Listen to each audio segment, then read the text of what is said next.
I am glad we're all together. This is exciting, and it's an easy way to get educated on basic stuff, basic skills.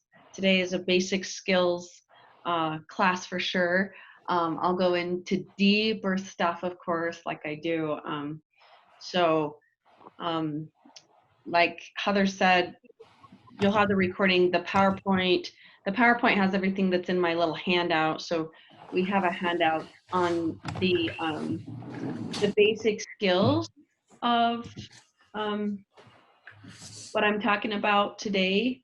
And it's just, so PDF if you want of that. I'll go through several books, of course, and I have them listed in the PowerPoint also.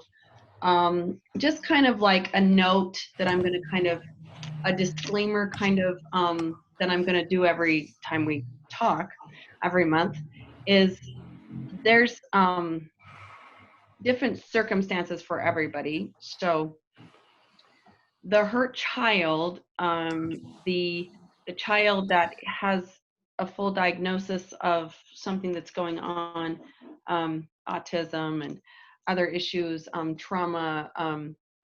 When I was a foster parent, I parented trauma children, hands down.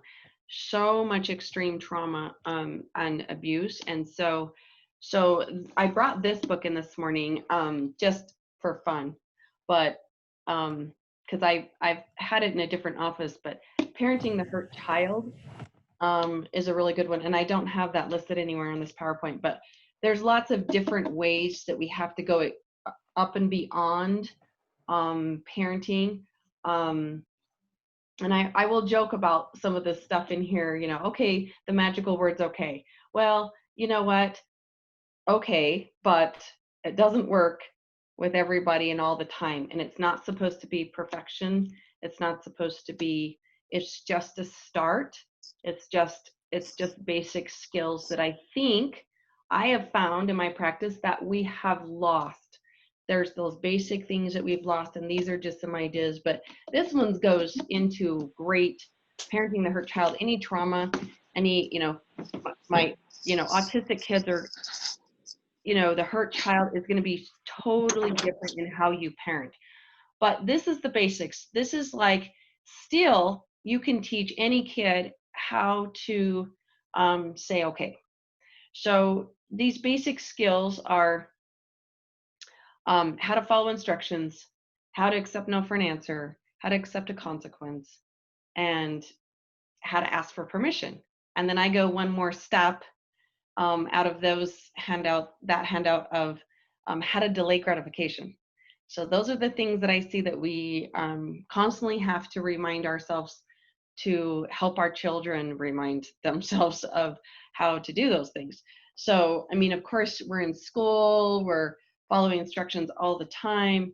So, okay is the magical word, and then I'll get into the book, I'm Okay, You're Okay, and How to Stay Okay. It's Staying Okay is the book that goes into that. So of course, here's the, oh, we have to accept responsibility for the problem before we can solve it. That takes discipline. That comes out of my Road Less Traveled book that's listed later in this webinar in the PowerPoint. So, okay, so let's dissect that a little bit. Okay, accept responsibility for a problem. And then we can solve it. So here's the problem, and then we can solve it. That's like, sure, we want the problem solved. And it's like, well, what's the problem? We don't know what the problem is. A lot of times I don't focus on the whys. If you watched my last month's webinar, it's, I am not a why, I'm a, let's see what's going on, and that's emotional coaching. Let's see what's going on. But why, what the problem is I don't know, really. I don't think you know. I don't think the child knows. So sometimes we will know that the child is hungry. The child needs something, and they're asking, and they're tugging on you, and they're not following instructions because you're saying, hey, hold on a minute. And they're like, no, I don't want to hold on a minute. But that's the, but we have to go back to accept the responsibility. So it's back to, okay, accepting responsibility. Um, take it as you will of, okay, how do we do that? But I'm all about giving power to the kid. So he or she will accept responsibility for this, and then we can solve it. And that's what these are. Basic, here's the responsibility that you can take on, and it takes off lots of pressure on the parent. Um, but the point is giving power to the child. I have some P words that I love. So pressure, powerless, turns into perfectionism. It's the opposite of proactive. Um, and here's the problem, so it's like, here's a problem, let's be proactive about it. So if you have a problem with your child following instructions, and I don't know who doesn't, I don't know whose child has this down, but it's super, it's school, maybe they're a little bit better. We have discipline at work. We can follow instructions. We do pretty well too. It's like, so it takes discipline. This takes discipline. Discipline is something that is ongoing, that is not motivation, it's discipline. It takes discipline to be repetitive and to change the neural pathways in the brain, to do a new habit, it takes discipline. So solving is the discipline. So this is how we continuously discipline. And it's not discipline and disciplining, it's discipline. So I like discipline, it's like, here's the discipline for, no, I call discipline consequences. So in The Road Less Traveled, the chapter talks about how to be disciplined in your life. So this is training a child how to be disciplined in following instructions, how to be disciplined in accepting no for an answer. I don't know how many of you have a kid that says, whatever, and they throw a fit or they have a response when you tell them no. So these are the basics and this takes discipline. I would encourage, so I would have this handout of the basic skills of these listed right on the fridge. I hand them to my clients and I say, put them on the fridge. So everybody's doing it. So everybody's doing it as couples, parents, siblings. When siblings ask someone to go do something for them or get something, it's the same way. So, and that takes discipline for the whole family. So first, okay, follow instructions. So okay is the magical word here. So now I have told my families that you can pick your own word. So you talk about it with your family and say, you know what's a great word? What's a funny word that we do? Okie dokie, or, I mean, just whatever you want to come up with as your code word, as someone gives you an instruction, you have eye contact and you say, okay, or you say, got it, or okie dokie, or okay, mom, okay, brother, and then you go and do, and this is like, I have really simple ones that actually have pictures on it with this one, because if you have a 3-year-old, you want pictures with everything. So you put it on their door, you put it on their fridge, and you say, okay, give me eye contact, say okay in a calm voice, and then you go and do, there's little feet, you go and do, and then you report back. The part that we miss and kids don't do well because we don't follow up is reporting back. So this is where we follow up, we report back if they're not reporting back. You know what I mean? So we say, okay, hey, I told you after dinner that you needed to do this by this time, or, so very, very, they have choices, but if it's right now, I need you to go do this, here's the instruction, say, okay, go and do. And then they've got to come back and tell you that it's done, or that they've got it, or they've got shoes on, or whatever it is. So does that make sense in that one? Then accepting no for an answer. Like I said, I don't know anybody that is really awesome. My kids, I had a pretty structured, when I had foster kids in my home, we did this a ton. My little family thing was when I said something, an instruction, or I said no for an answer, they would say why, and YHW. It's like why, and I'm like, so my little funny thing was I would say Z. So they said Y, and they knew every time I was going to say Z. And so they just looked at me, and then it became kind of funny because it's like, oh, why? Because I gave them a no for an answer. It's like, why? And I'm like, Z. So sometimes now with a hurt child, with a kid that needs some explain, there is always on a child's level, sometimes you need to do the logistics of logically explaining, of justification, of all those things. But other times there's no need to explain. So the child gives you eye contact, you give them eye contact, they say okay, they say thank you or I'm sorry, may need to be said. So it's kind of like, hey, no, that is a no, you are not going to do that right now. No, this, I already had given you instruction on, you needed to do this before that, or and you have a sibling fight or whatever. And so then it's like, okay, thanks mom, thanks dad, and then I'm sorry. That might need to play into the no part, and then stop talking about it. And so that's where it's kind of like when a kid keeps on asking why is when I would just be like, Z, I'm not talking about it right now. I have already explained it, or I have not explained it and I don't need to. So these are simple, but I'm telling you, they're very difficult. They seem very simple, right? Like, oh yeah, sure. The kid's supposed to say okay in a calm voice. In session, I have the kids and the parents do that in session all the time. And I say, oh, I didn't hear okay.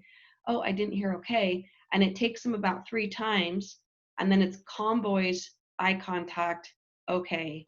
And then, and I know some parents kind of like, okay, repeat the instruction back to me, or what they need to have them hear.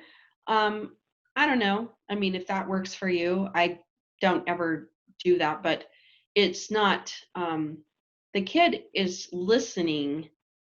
It's just getting them present to be able to, make sure that they understand.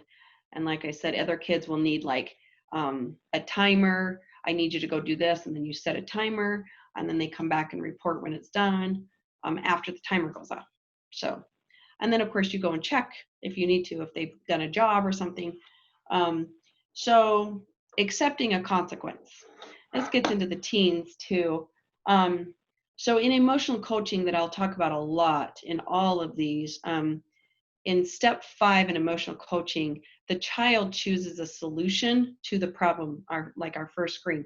There is usually a solution to a problem, but we don't know what the problem is, so that's why it's tough. So you just have to say, okay, what's going on is you're really upset. What's going on is you're frustrated, you're discouraged, you're disrespected, you're feeling frustrated. And so, how does a kid accept a consequence? I mean, well, I would hope, let's backtrack. I would hope that the child has already come up with some consequences, because if you do some emotional coaching, and your teen, doesn't matter how old they are, the child can come up with what it is that is going to happen if they break this rule or the family values or whatever, because those are already set up. Because if I'll repeat it probably every time, one of my worst pet peeve statements, well, there's I have 3 of them that I teach about all the time. So one of them is pick your battles. Okay, pick your battles, and never go to bed angry. That's my other one. That's so just go to bed. So pick your battles. No, if you have battles, we've got some problem going on. So here's the problem. You pick your battles, so that means you're going to pick what you choose to battle over. Well, okay, I get that, but let's go to this side. pick your boundaries and you pick your consequences and your expectations, those 3 words. Expectations are boundaries and consequences to the boundary if you break it. So if you have these already in place, there's really no battle. You go back to accepting no for an answer to the last slide. Okay, so you've accepted no for an answer. No, you don't, you came home from, your curfew late, and so here's your consequence. Well, I have something to do tomorrow and I need the car. Well, no, the consequence was if you came home late from your curfew that you didn't get the car the next day. Very simple. So it's like there's no battle. There is zero battle in that unless you falter on the boundary. So Brene Brown says, children's brains develop by pushing boundaries. It's our job to hold them. That's it. Brene Brown is a shame vulnerability researcher, and she has that one's on Audible that talks about that. She has a parenting Audible that's not in print. So if you want to download that one, it's a good one. And so if they're pushing our boundaries, guess what? Their brain is developing correctly. But our job is to hold the boundaries. But if we don't have the boundaries set up, the expectations and the consequences set up ahead of time, it's going to be a battle. It's not going to happen this way. No one's going to be calm. There is no correcting the situation. No one's going to say, okay. It's just a little more chaotic. So this is all preventative, which is proactive, that gives back power to the child, doesn't put pressure on them, and gives you power, doesn't put pressure on you. And therefore, we don't have this perfectionist, lifestyle that just adds a whole bunch of problems with pressure and powerless.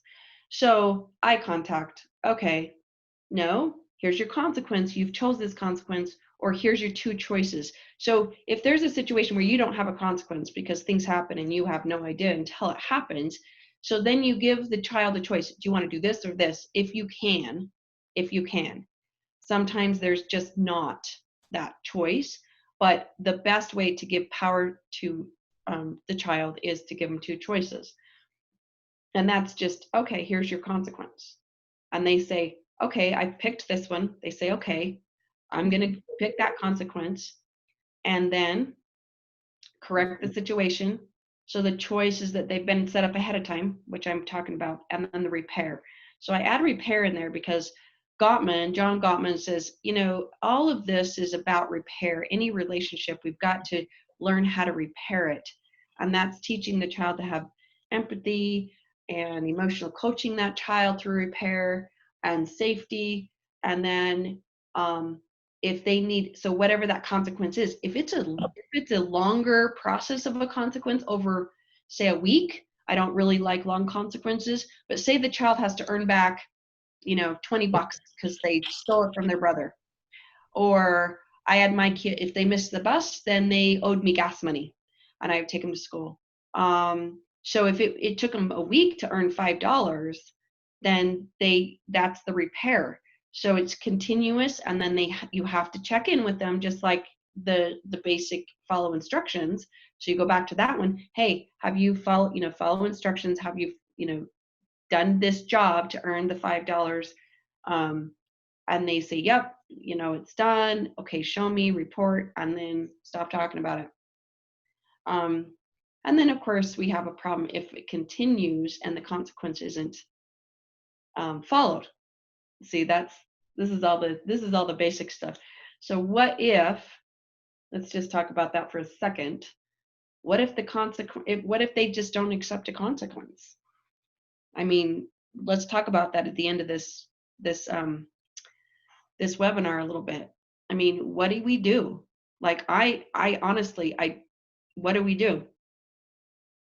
I mean, if we are not accepting a consequence for behavior that's against the family rules or the family values, do we give up? Do we rescue? Do we persecute? So we either bully or persecute, or we rescue instead of coaching, challenging them through it. You give them another consequence because they didn't do this consequence. And by the way, we're finding that the harsh consequences are what's harsh is taking a child's phone for extended periods of time, or taking away things. Of course, I'm about a reward system. So here's the consequence, but here's your reward when you get it back. So very short-lived consequences. That makes sense. So asking for permission, pretty simple. This goes into almost delaying gratification also, which is next. I think we don't ask for permission. I think we feel entitled to just have or do everything that we're entitled to do. If you've got a pretty tight ship in the household of like, you ask for permission before you eat that because it's, something special or something else that's, that we don't normally, get into. You ask for permission to go into someone's room. You ask for permission to hug someone. You don't force anyone to like give your auntie a hug. Give your auntie a hug. So if you ask for permission, hey, can I give you a hug? You're teaching your kids boundaries that way. So there's lots of parts to this. That's asking for permission. Of course, in school, they have to ask for permission to get into something. When I'm doing play therapy, my kids don't ask permission in my room. I almost demand it. They don't have to ask for permission because it's a different kind of type of setting in here. So they're the boss of everything. They don't have to ask for permission to get into stuff because I've already given them permission to get into whatever they want. So if you've already given permission to do this, this, and this, right?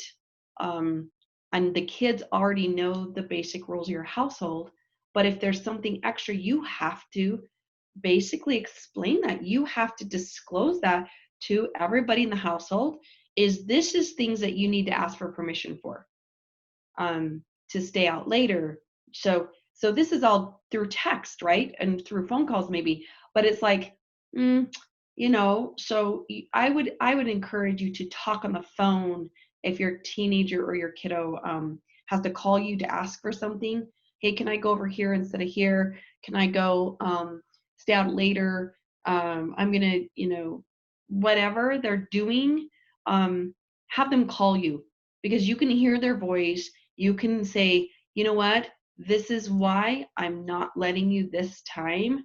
That's a no, So they're asking for permission, but then go backwards again up the scale of how to accept no for an answer. So if a kiddo asks for permission and you say no, are they calm voice saying okay, or okie dokie, or gotcha, or okay, mom, so that's those simple ones. So okay is the magical word on those. So the next part. So this is a book that is in my top 5. That's an oldie. I just like the beginning of it. I mean, I like the end. It has lots of. It's a pretty deep book. It's a little bit of a therapy book. It's The Road Less Traveled by Scott Peck, and it's at the bottom of this PowerPoint, the reference to this. Okay, so there's just the beginning of this that is just essential. This book, once again, that I end up going to the the 50s and the 60s and the 70s sometimes, before I was born. So this is like late 70s. This book was written. So think about how we delayed gratification in the late 70s and 80s and 90s maybe, right? When we were growing up, or if you guys are all parents, or so it's very, very interesting to me. Here's it's the new psychology of love, tradition, values, and spiritual growth. So okay, so delaying gratification, he talks about balance and problem solving, which is discipline, and then how do we delay gratification. So I know with my grandkiddo, he is so good at um, following this, because it's just, you know what? You have to go through these steps first, asking for permission, accepting an instruction, okay, or accepting no for an answer. If you can't delay gratification, you're not going to be able to do any of those things, honestly. So think about it. So if you say no, you can't have this cupcake before dinner, for example, like we always do, is like, no, you eat your dinner first. That's delay of gratification. But they're going to throw, so they're not accepting no for an answer, because they can't delay gratification. So discipline is the basic set of tools that we need to solve problems, right? Well, consistent discipline takes time, takes good amount of time, because if we really want to change behavior, it takes 3 to 6 months of experimental to go into action. The 3 to 6 months is action. The first 3 months is experimental. So we're going, oh, let's experiment this, and let's see if we can go into action with this new discipline. That's what this is, a new discipline. If we want to go to the gym 3 times a week and we've only been going once, how do you get disciplined and delay gratification? I also go with the analogy of, if I want to delay gratification, I go to work for 3 weeks, 4 weeks, 5 weeks, and then here's when I get paid. You go to work for 2 weeks, you have to wait 3 weeks to get your paycheck, whatever it is. So it's like, okay, I work this long, I have to wait to get paid. That's delay of gratification. If we were paid a year in advance, what would we be like, right? So we don't have any discipline unless we're disciplined in what we're getting in the reward system. So that's why a reward system turns into motivation, because I'm motivated now to go to work because I know that I'm going to get a paycheck again. So motivation is way later, and motivation is killed with your fight, flight, or freeze. So your kids are like, I hear lots of like, my kid isn't motivated. Well, guess what? They don't have a reward system set up because they can't delay gratification to get the reward. So there's also a Marshmallow Study that you can look up, that of course showed this in the 70s also, that, we followed the kids 20 plus years after the Marshmallow Study was done. The kid that delayed eating the marshmallow the best, was the most successful. He did something that was extraordinary compared to all of the other kids. If you've seen it or heard it or read it, it's been around a little while. It blows it's phenomenal. It's, he just had some kind of self-talk that could delay gratification and say, the reward might be better. If I wait to eat this, I might get 2 marshmallows. Or so long story short, you can look it up. He turns around. He's the only kid that turned his chair all the way around so he wouldn't stare at the marshmallow. And it's just phenomenal to me. I'm like, okay, so how can we teach our kids to delay gratification and have coping mechanisms, right? To say no to temptation, to waiting 5 seconds for something. I don't like waiting 5 seconds for something. I am an Amazon queen. I am like, now, I'm like, I love Amazon. I ordered 3 things this morning at 7 a.m. before I got to bed. So I'm like, okay, oh wait, I need this. Oh wait, I want that. Oh, and I know I want that for someone for Christmas. So it's like, we don't have to delay gratification. This book was written in the 70s. We are now in a zero delay of gratification, in a lot of areas, So I don't have to delay gratification. We have big stores all over by us. We don't have to wait. So if you teach your kid and he's 10 to mow the lawn 10 times to earn $10 a mowing to earn his $100 bike at the end of the summer, that's teaching discipline, balance, and delay of gratification, and how to follow instructions and all kinds of stuff. So it takes time. So 3 months is the experimental to start this, because the problems are mentally, so growth, mental.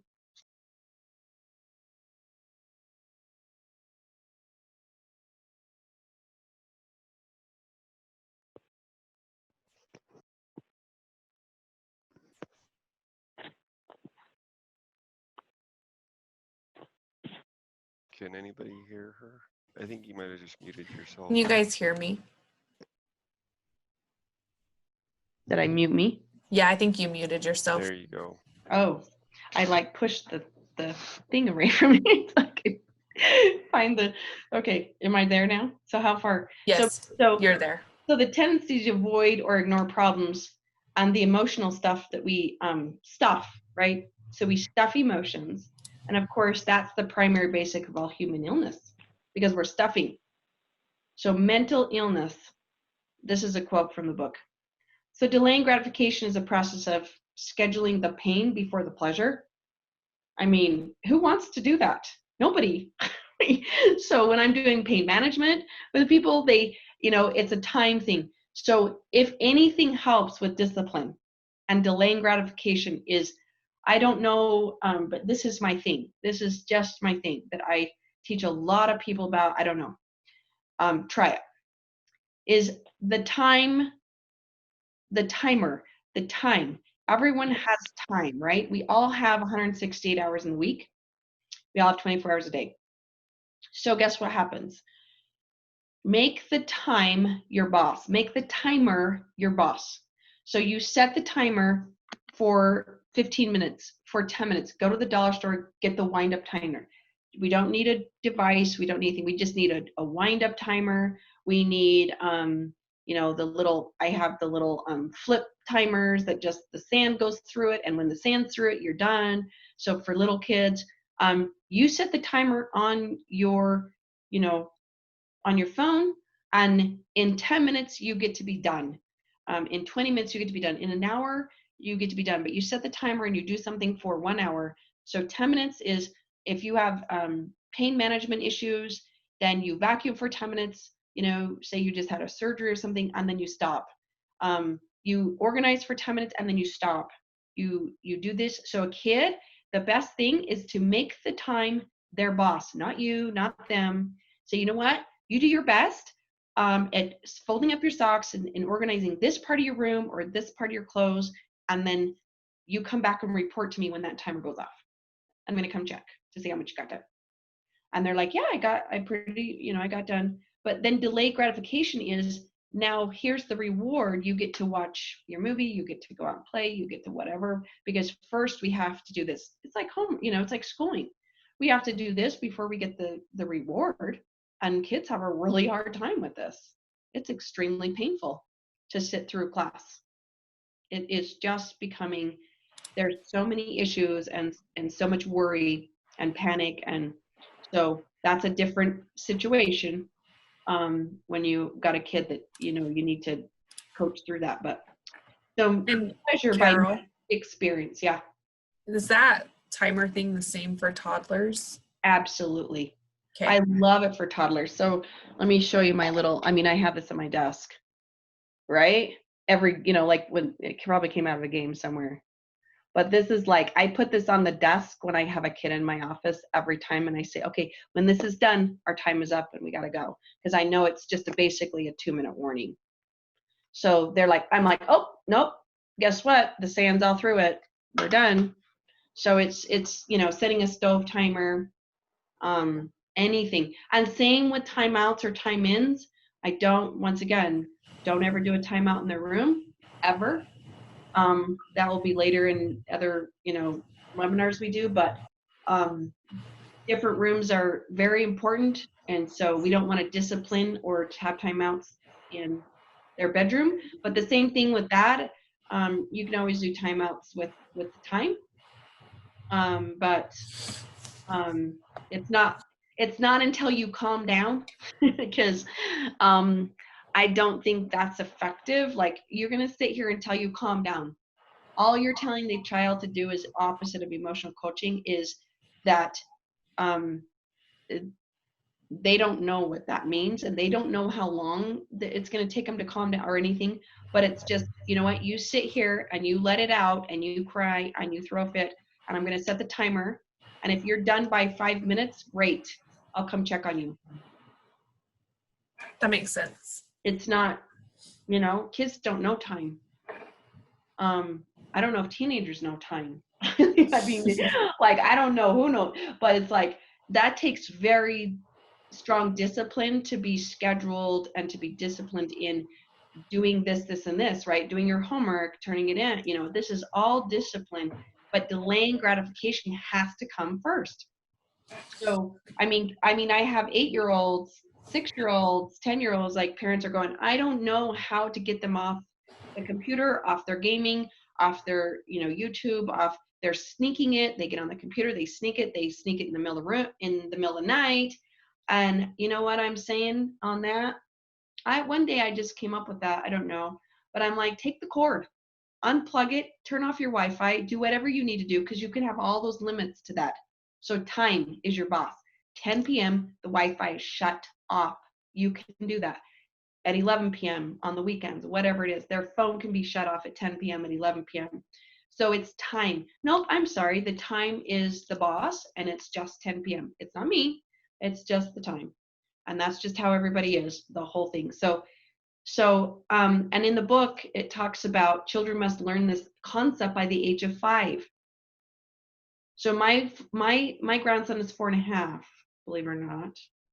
He's a cutie. He's the life of my world. But he okay. So it's okay. So I try to think of okay, and it's not like everything. Yes, you get to go play in 5 minutes. No, there's no reason for him to delay going to play with the toys.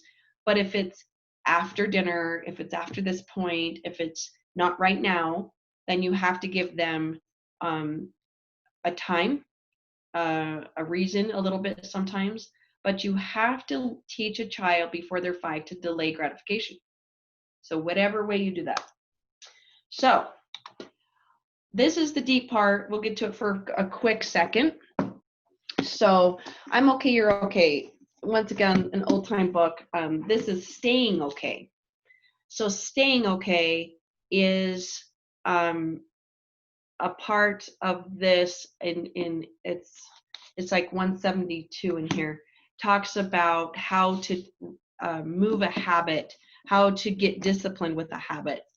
But I'm okay, you're okay is the first book that came out of on Harris. And this is very, very deep stuff that I teach about, but this is just the basic, just so you know. Guess what? When a child comes to these, to this earth, however way they do, right? They are born as I'm not okay. Okay? Every child says, I'm not okay. Because guess what? They're relying on you to feel okay. And so I'm not okay is the default of all children. And you're okay. So I'm the child, I'm not okay, but my parent is okay. So if you get into a parent that's a little neglectful, or they're having their own issues, or something's happening, crisis or trauma when they were younger. So then now it's, I'm not okay. And then my foster kids, of course, they're removed from their parents. So then you're not okay. So now their parents are not okay. So now nobody's okay. So I'm not okay, and now my parents are not okay because they're not meeting my needs. So then we move into I'm okay, and later on in our lives, with some treatment, it's like, oh, I'm okay. Now you're still not okay. That's okay. But I'm okay. So I'm okay, you're okay, only where intimacy and safety happens. I teach safety first. How do we feel safe? How do we give back power and understanding to our kids and to ourselves? Because if we do not feel safe, we do not have those two things. We don't feel understood. We do not have power. So we feel powerless, right, over a situation. So if we feel safe, okay, I feel powerless over the traffic and being in my car, but I'm going to put my, seatbelt on, and I'm going to make sure I can do this, this, and this. So that gives me power over safety and helps me be safe. You see? So we're all born with the default of I'm not okay. So you have to help your child feel okay eventually, but they feel not okay because they have to rely on you for food, for their needs to be met, everything in the beginning. So, but we have power to change our not okay status. So we have to give power back to do that. Think about when you didn't feel okay I mean, in your life, in your childhood, in your teenhood, like when you just did not feel okay for a long period of time. I've had many sections of my life where I was absolutely not okay. So I and I didn't know what that was. When I went to therapy for the first time, actually at 20 something, that was the first book she introduced to me was I'm Okay, You're Okay. So that was not that long ago. Just kidding, it was. Learning our inner child and parent is how we strengthen our adulthood. So, and how we get rid of games and improve our relationships. So he talks about games in this book, and how we improve in relationships. That's a whole different, the child, parent, adult is the model that I use. And from that book is how do we keep our child in the child role? How do we keep ourselves in the parental role? And in a relationship, and especially a romantic relationship, we stay in just the adult role. We're two adults. So what happens is we slip back into that child role when we don't feel okay. That's deep stuff, but that's all I'm going to go into. And then we go into questions now. That's really deep stuff. But I teach that with couples all the time is the role of the child, the adult, and the parent. You're always in the parental role. The child is always in the child role. And when we switch those, it's called parentification. We switch and make the child into the parental role sometimes, right? When they're taking care of us, or when you disclose adult stuff to them that makes them not the child anymore. So yeah. Okay, let's do some questions or comments. Go back to what do we do when the kid doesn't accept a consequence? What do we do when the kid, when we want to delay gratification for a child and they completely melt down? I love meltdowns. It's a celebration for me, but most parents don't. So, okay, so let's discuss. Let's unmute.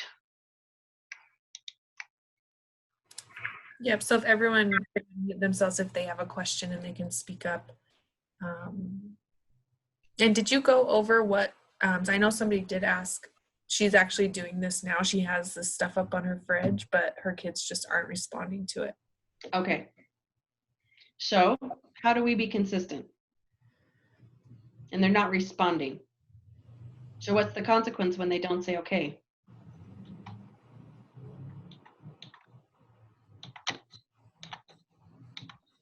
So if your family value is respect, if one of your family values is respect, then it's kind of like, you know what? You need to say okay to me in a calm voice. It's really accepting, following instructions too. So they're not responding. So your kid's not following instructions, which is pretty typical. So then we fight, he gets a reaction out of you because he doesn't, you're like, I told you to go do that. And then it just causes more emotional strain. Yeah. So how do you implement this when the child is older and refuses to accept consequences and then lashes out violently? Okay. So of course they're going to lash out violently because that's what they're going to do to get a reaction. Mm-hmm. I'm not going to follow curfew or say that. Say something about the family rules that you've set up.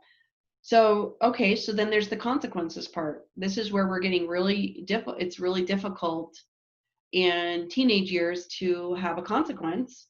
I mean, you take away their car, you take away their phone, you take away whatever, it just isn't, it's almost impossible anymore. I don't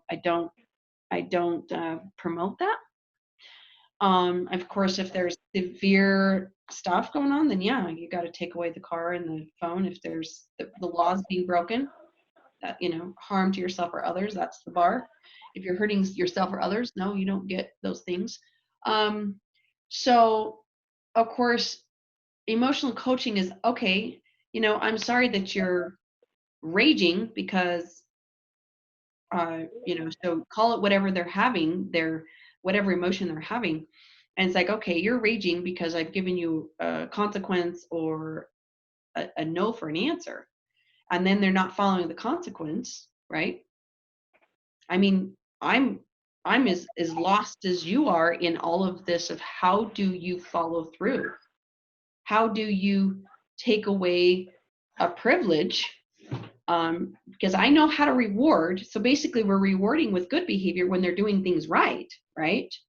But obviously all I can say is something else. What's going on is something deeper, and that has to be treated. And then it's like, okay, what's going on that we're raging, or that we're, if we're really raging when we give a consequence or a no for an answer, because there's none of that going on. There's not okay and a calm voice. And so I don't know. What do you do? What have you tried? So I've tried staying calm and having her just try and keep that calm voice, but she just escalates even farther. Like, for instance, we took away her phone for her to do one chore to get it back as soon as the chore was done, and that was it. Gave her back the phone immediately after it was done, but then she got mad because an app had been taken off of her phone during that time frame because she shouldn't have been using it. And so then it was an hour and a half of her yelling and screaming at me because that was not appropriate because it's her phone. But Right. essentially, I've tried the calming. I've tried to, she gets angry and can't process when she's angry. So I've tried mindfulness. I've tried timeouts. I've tried going to a peace place. I've tried. How old is she? She's 8 with a diagnosis of ODD. So. Okay. Yeah. Yeah. So that's part of that. And she's that young. Yeah. And so it's like, yeah, you're right. It's like you're in your fight, flight, or freeze. So a little obsessive and a little compulsive, or a little bit extreme, right? And that is not a little bit. That's when we're getting into an hour of displaying, behavior because we've got the app taken off our phone. Wow, right? Right. At that young, she was 16, 18, in between there, it's like, oh, okay, and she'll just download the app when she gets to school. So I mean, later. Right. So I'm trying to get it before we get to that point of like. But you know what I mean? It's just, that's what I'm saying is so difficult, but that's perfect. Let's have your delay of you cannot have your phone until this job is done, but the thing is at that point, it's like, we've got to reward in other areas, and then parent according to her love language. That's the consequences and the reward according to her love language, which was last month's class. But the only thing is, yeah, you've tried emotional code, and then it's she has got to self-regulate herself to a point, because you've tried everything, so getting her back of her midbrain, out of her fight or flight, and getting in her frontal lobes. You cannot, by the way, you cannot reason with a child, just like no one can reason with you when you're in your fight, flight, or freeze in the midbrain. You are not. This is where we reason, where we make great decisions logically and emotionally. We do not reason in the back of the brain, in the midbrain. So the point is always sending them to a place to have a calm down, self-soothe. I have mad bags, I have sad bags, I have happy bags that they get in that corner, on the stairs, in the hallway, not in their, that they get to go through with their 5 senses to try to help them calm themselves down. A time in is emotional coaching with the emotion. Time in with you. Time out is go get your bag, sit down here, and figure it out. But for an hour, you screaming to me is absolutely unacceptable. Unacceptable. Yeah, that's my problem. I can't get her to get to the point where she's using her frontal cortex. I just can't get there. And that's where we have, okay, so autism, where is the reasoning? ADHD, and all these disorders, it doesn't matter what it is. It doesn't matter. There's 14 of them that you really just sit in the back of the brain. Acute stress disorder, PTSD, it doesn't matter. But you're all just, it doesn't matter. It's the same. Same process of staying in the back of the brain with less self-talk. We don't do self-talk back here. We do self-talk right here, and we reason and we can talk to ourselves, and then someone else can talk to us. So trying to do all this is when someone's calm. This is not when they're not reasonable. So this is the thing. Okay. Following instructions is really difficult, and to reason with a child when they're in their fight, flight, or freeze. So you just have to know that. So you step back and you do nothing. I don't reason with a kid, you know, but later you can say, hey, you know what? You didn't accept a consequence. Tomorrow at 3 o'clock, we're going to talk about that because you did not come home on time for your curfew. So, I mean, that's where she needs play therapy and treatment. I mean, like, so then you go through, you know, do play therapy once a month to teach you how to do that at home too. And then you send that kid in there, and you've got to reduce the rage. And how you do that is long term. I'm going to step in here. We've got quite a few more questions. Sorry. No, Yeah. that's okay. I'm glad you asked it. I just want to make sure we could cover a few more. So this was kind of 2 questions, but I think you can hit it in one. So the first one is, what if your child's older than 5? How do you implement it? Older And than then 5. I'll let you answer that one. The other one's a little different.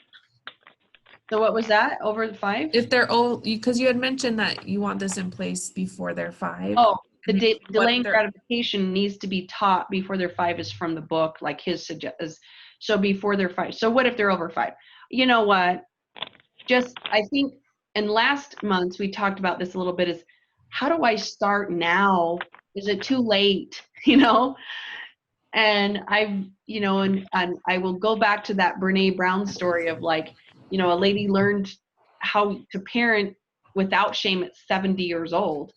And she sent a letter to her 50-year-old daughter and said, you know, I probably shamed you. I shamed parented you your whole life. And I didn't know what that was. And I'm going to try to do better. And so I don't think it's too late for anything, but kids are not learning delaying gratification under 5 right now in our society more than ever, because we have no reason to. We just give it to them, right? So start now. Their brain will push the boundary and they won't like it, but that's their job. Remember, their brain will develop better if they're pushing boundaries and we're holding them. So just start delaying gratification. You'll catch on. You'll just start observing, like, when your child wants it now, and you're like, no. So you teach them no, how to accept it, no for an answer, this one that's on the screen, and how to say okay. That's delaying gratification. Okay. And then this one was, a couple. Someone said, how do you deal with implementing these strategies to 2 toddlers at the same time? They are often reacting slightly different to the same situation, and I have to handle both. They're 4 years old. They're twins? Probably. Yeah, they're going to be totally different, right? You parent each kid so different. I don't care if they're twins. I don't care. So I don't know, like, so have each kid come up with their consequence ahead of time. They're going to be different. So if you're parenting different, And she said they feed off their reactions. So they are twins. So they feed off each other with the reaction to the parent or to themselves. Yeah. So it's like, so I don't know if they would do, it's separating them. Then it's like, okay, so here's your consequence. If, when they're feeding off each other, they have to come up with their consequence of what that looks like, and most of the time it's distracting. So I'm going to distract you to go do this. You go get your bag. I'm going to talk to this one. I want you to go get your emotional bag to go, pound down some Play-Doh. You know what I mean? So it's separating them or distracting one or the other. So you've got to distract one to go do, or that's the only thing I can think of. And you've got 2 at the same time going at it or like reacting. Yeah, that's tough. Okay, so I'm just going to say a couple things. I do have a few more questions, so I'm going to ask them. I'm not, after the question that just came in, I'm not going to take any more. If you have a specific question, you can email me or Carol and we'll get it answered. So you're welcome to stay in here and listen to the questions that have already been submitted, or you can head out. I did try to take roll the best I could. If I didn't get your information down and you don't receive an email tomorrow afternoon with like a video recording and handout, email me. So just respond to that access link email and I'll make sure you get it. But other than that, I think we're done besides the questions we've already had submitted. So feel free to stay or go, but I'm just going to keep going if that's okay with you, Carol. Totally. Okay, so another one was, what is the correct response for a toddler who's 5? Hitting and teaching them cause and effect in this area seems complicated. So teaching them not to hit, cause and effect? Yeah, so No. yeah, just hitting. They're struggling with that. So, okay, so biting, hitting, okay, whatever your family value is, which here's mine and everybody's, because the law says you can't hurt yourself or others. So if you feel like that's hurting yourself or others, meaning if they're hitting someone else and they're 5, and yes, there is some, developmental stuff that's like, okay, a kid's gonna do that once in a while. If it's a consistent thing and you're struggling with it. So it is, okay, they have to have a consequence because they're hurting themselves or others. There has to be a consequence to that one. So they have to choose the consequence, but something's going on, and so it's emotional coaching. And back to that book that's I'll reference almost every time is Gottman's How to Raise an Emotionally Intelligent Child. So this teaches you how to emotionally coach. When we're hitting or raging, it is just an underlining emotion. That's it. So it's not the child. We're not going to shame them.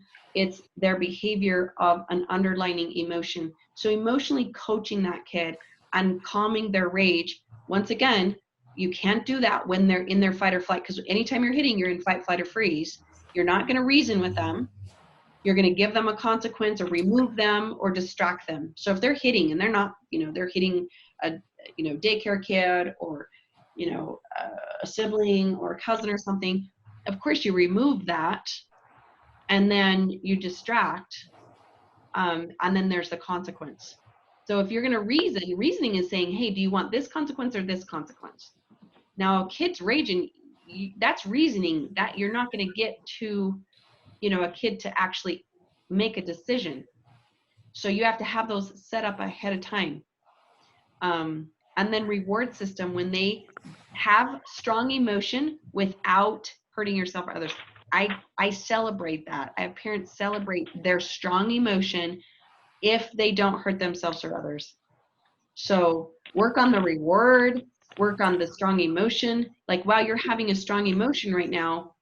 And that's just what it is. But then if we get to the hurt yourself or others, I mean, you have to come up with those consequences for the 5-year-old.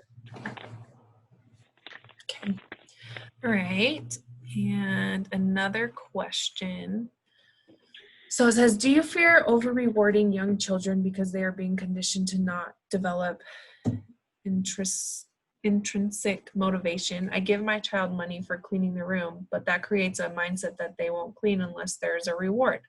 I've been clean or a job well done. Is it a good enough reward? It being clean or a job well done, is it a good enough reward? Okay, so reward system. So we want to reward and parent according to their love language. If they're motivated by gifts or money, okay, then they'll be fine in that. The difference between words of affirmation, praise, and appreciation. So if we constantly praise and we constantly have a child expect a reward, but if that's what you've set up as a parental guidance, as a reward system, fantastic. And if they get an allowance for doing this and this for the week, I did that with all of my kids. If this was reasonable to a point, very non-perfectionistic, no perfectionism, but here's the limits. Here's this wide little area. If you have your room cleaned by this day, if you do this much, do this, then you get your allowance every week or whatever it is. Because the thing is then I made them buy their own stuff with their own money. So presents for other people, they had to use their own money. So they used their own money that way. They taught that taught delay of gratification, that taught power, that taught that when you have good behavior, you're rewarded, just like we have as adults. So, but you have to watch the praise and the appreciation. So we don't need to praise our kids. We don't need to praise them. We need to appreciate. So here, I appreciated that you did this when you went and got your shoes. I appreciate you. That's different than saying, oh, you're a good boy because you got your shoes. You see the difference? So we don't want to praise as much. I mean, of course you can, you did a really good job on that test or something. But I appreciated you working really hard and studying because I knew you studied really hard for that test. Do you see the difference? So rewards are good, whichever way you want to do them. According to their love language, kids will want rewards with time, money, gifts, words of affirmation, or service. They'll want reward systems in different ways because that's how they feel love. Okay. There's just 2 more questions. So what if you're a single parent and the other parent on their parent time doesn't model this? Oh, I'm so glad because I forgot to show you what next month is about. I right here. La la la. Good luck. So co-parenting is next month, and it's on all kinds of co-parenting. Right now in today's society, we co-parent with everybody. Our grandparents, our teachers, our exes, it doesn't matter. So yes, so good luck with being consistent. So co-parenting is very difficult if we're not doing consistent stuff. This is basic consistency. So we've got to have the other parent or anyone, I promise you, anybody that is caregiving for your child, to send them the link to this. Have them watch the videos. Send them the flyer and say, you know what, this is what I'm doing. I put this on my fridge. I'm going to start with just following instructions. Just one thing, just one of them. I'm going to have the child, I'm going to start really having the child say, okay, back to me when I give them an instruction. So could you help me do that? So we're doing it on both places. That's co-parenting. I mean, it's just difficult because you have no control. All you can do is ask for some consistency. Does that even answer your question? But co-parenting, so fun. So in other words, definitely register for next month's class. Yes. And maybe suggest that they register for it too. Yes, you can. Yes, and just watch it and just, let's just let this go anywhere and as far as we need it to help as many, so you're on the same page. Yep. Okay, this last question. If I can find it. It's just kind of a funny one. They said, you must have said you like tantrums. So he said, I'm curious, why do you love meltdowns? Okay. So good of a question because this is my favorite. So I learned in 10 years of fostering what tantrums really were and what strong emotion really is. So strong emotion, soft emotion, that's all I call it. A 1 to a 10. A strong emotion is here. Now, if we're punching the wall, hurting ourselves, banging our head, hitting somebody else, and all of us adults that get to a 10, we do all these things in different ways too. So a 10, that's a strong emotion. But if we don't hurt ourselves or others, that's a 9. A 10 is going overboard. And that happens. And then you have to repair that and figure out how to repair that. That's all. So I call it Slurpee Day. That's it. I call it Slurpee Day. I don't know where I came up with the Slurpee because one of my foster kids loves Slurpee. And I think, oh my gosh, this is what I do. I role play. I think it's funny as heck. So it's like, okay. So the worst thing that you could ever put in your body is a Slurpee. But it's fun. and it smells good, and you can mix all the colors. They get to go in the car with you. They get to go pick out their Slurpee. They get to mix whatever they want together, and it's disgusting for their body, but it's so good. And it's a Slurpee day. You get to go to 7-Eleven and you get a Slurpee because they didn't hurt themselves or others, but had a strong emotion. So this is why this is a celebration. Stuffers turn into volcanoes. That's an English magic term. Number one, don't want to stuff. Do not want to shame your child because they have strong emotion. We just have to keep it safe. The number two part of this is they're sharing a strong emotion. They will only do that with a safe person, of the safest person that they have in their life. They will do this on. They don't do this with a complete stranger. They don't even do this with grandma very much. Because when I have my grandkids, oh my gosh, they are like, but when the mom walks in, she's safer. They like, oh, mom, and they like throw themselves down on the floor. I'm like, wait a minute, you've been with me for like 2.5 hours and you've been totally fine. And then all of a sudden it's like, wow, right? It happens every time. So it's like they feel safe with you to share and explode, especially after school, of whatever pressure is going on there. So it's like, you know what? I'm glad you shared your emotion. I'm glad we could sit in this. I get on the floor with them.